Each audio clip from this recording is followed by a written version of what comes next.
So, Lille has accepted Manchester United's bid for their wonderkid centre-back Leny Yoro. How good is he, and how does he fit into the Manchester United setup? Let's analyze. Alright, so let's get started with a quick overview of Leny Yoro as a player. So of course, Leny Yoro plays for Lille, 18 years old, so wonder kid, very young, centre-back. He's a player I would describe actually as a no-nonsense defender. Of course, the further I go into the analysis, the more I'll tell you about why I would describe him as a no-nonsense defender.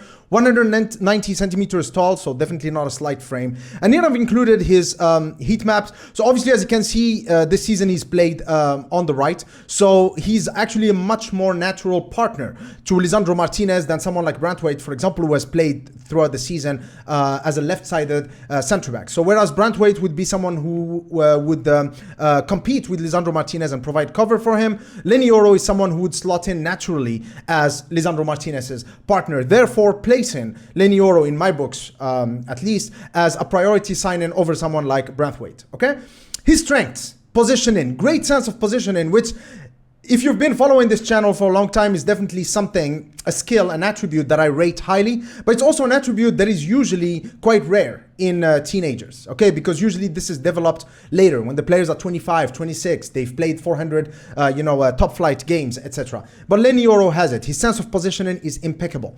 Next, ground duels, and I'm gonna show you, this guy is immense. When it comes to tackling, winning the ball, this guy is excellent. And of course, progressive passes. Modern football, centre-backs, not only do they need to defend, but also when we have possession, they have to be able to progress the ball and play those vertical line-breaking passes to give the team its verticality and a little bit of penetration.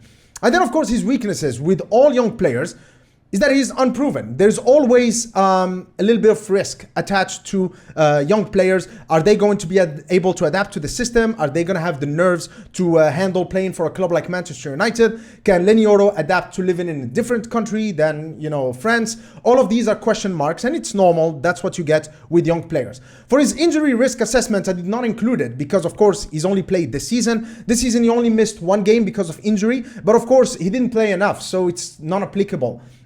In my opinion, the sample is not actually big enough to make any conclusions on whether he is actually injury prone or not. Okay, so let's start with the first key aspect of Leny Yoro's football is, of course, his defending ability. So here I'm comparing him to a few center backs, of course, Johnny Evans, Branthwaite, De Ligt, Lisandro Martinez, and Varane. And here in defending, I'm looking at tackles and tackles won.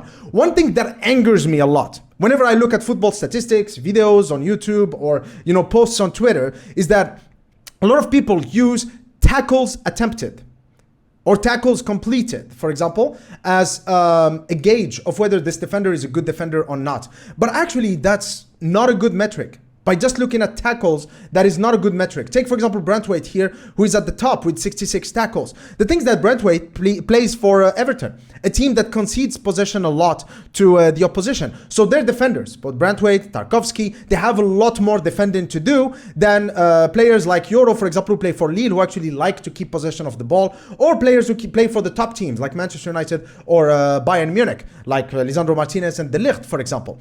But what we need to look at when we look at tackles is how many of the tackles attempted have actually been won.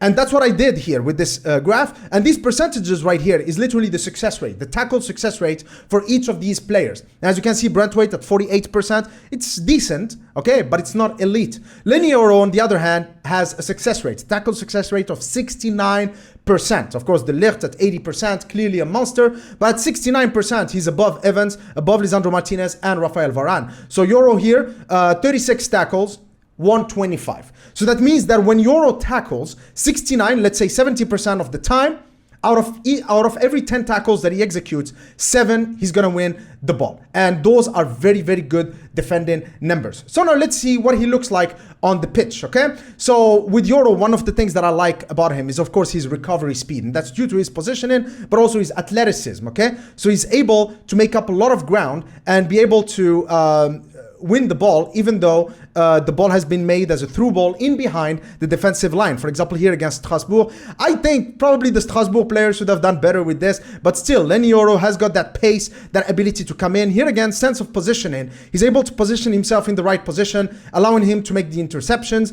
Again, here, ability to just sweep those balls in behind the defense. Here again, great positioning, ability to cut the ball. He knows where the ball is going to be between the two center backs, and he's there to cut it and intercept it. Good reading of the game. And he's just a good tackler when it comes to 1v1 situations. For example, here, one thing that I did not include in this video is the fact that Leny Yoro seldom ever gets any yellow cards or commits any fouls. He's a clean tackler. In fact, I would say that he's got the elegance of someone like Alessandro Nesta, for example. I don't like comparing young players to legends because it implies that I think that he's going to achieve the same things that Nesta has achieved in his heyday. I'm talking aesthetically here. When I see Leny Yoro play, it reminds me a lot of Alessandro Nesta. He's got that elegance about him. He's just composed, calm in the back. For example, here against PSG, great, just always able to cover for the mistakes of others and able to sweep any balls. Here again, you know, his ability to recover is excellent because a team like Manchester United under Erik Ten Hag are definitely going to be willing or maybe aspire to play with a high defensive line because that's how you squeeze the opposition into their own box. That's how you keep control of the game, keep possession, etc. But for that, you need players like Lisandro Martinez and Leny Yoro who can sweep in behind because the opposition, they're going to play a counter-attacking style of football. They're going to play those through balls in behind the defensive line. So you need players who can sweep. Here again, 1v1 against Ito. Very good. You see, it's like the way he tackles, I just love it. He just positions himself against the body of the opposition player and then he just outmuscles them. He knows where to put his foot in order for him to win the ball and win it cleanly. Very good. He's not a flashy defender. He doesn't, do a lot of sliding tackles, but he's very, very effective. Another interception, able to play the ball, very intelligent player. Very, very good player defensively. But of course, like I said, when it comes to modern center backs, we don't just want center backs who can defend. We also need center backs who can pass, okay? Now here in these percentages, what I have is, of course, the passing success rate. And here again, Leny Yoro at 92.1%. That is very high. De Ligt is the highest at 93.9%, one of the highest in the world. It's very rare that you see a defender with more than 94%. And then, of course, Brantwaite here at 79%. That's actually quite abysmal. But I'll tell you this though, every time I see a center back with more than 85% in passing completion rate, to me there is a red flag somewhere. That means that this player is probably playing it too safe, playing a lot of sideway, backward, short passes, okay? So the next thing I look at is of course their progressive passes or their progressive distance, because those are the riskier passes. You are playing them into the opposition half. Therefore, there is a higher risk of failure. So if a player can still play a fair bit of those passes and still maintain a relatively high, or in this case, a sky high passing completion rate, like the one that Leny Yoro has, then that's usually a good sign. And here, Yoro is actually sandwiched between Martinez and De Ligt. This is, by the way, total distance in meters, the distance that has been covered by the ball from the passes that this player has executed, and it's per 90. It doesn't matter whether a player has played one game in the season or 60 games, it doesn't matter, it's per 90. Leny Yoro, out of 1,056 meters, 329 of those were actually progressive, getting closer to the opposition's goal. And as you can see here, of course, De Ligt is one of the most prolific right here, okay, while still maintaining a very high passing success rate, but Leny Yoro is second in line. Lisandro Martinez is also a very good shout right there, okay? So basically, these three players here at the top, De Ligt, Yoro, and Martinez, it's not a coincidence, by the way, that we already have Martinez and that Manchester United are looking to bring in a player like Yoro or De Ligt, is because they would slot into that centre-back position and be able to play that Erik Ten Hag football, be able to keep possession of the ball, defend effectively, but also play those vertical line breaking passes in order for us to create some penetration and create chances. So yeah, Leny Yoro, great defender, great one-on-one defender, great recovery speed, allows you to play a high defensive line, and more importantly, when we are in possession, he's actually a very good progressive distributor. Alright, so how likely is Leny Yoro to join Manchester United? Well, actually quite likely. Now, spoiler alert, I'm not a journalist who claims to have high-placed sources or to be on a DM basis with the players and their agents, but I'm just using common sense. A club like Manchester United, maybe under the Glazers and Ed Woodward, but not under Ineos, would not make a bid and negotiate it and have it accepted by Lille without having any guarantees that the player is willing to join. Now, you may have heard that he prefers Real Madrid. Well, there are two things here.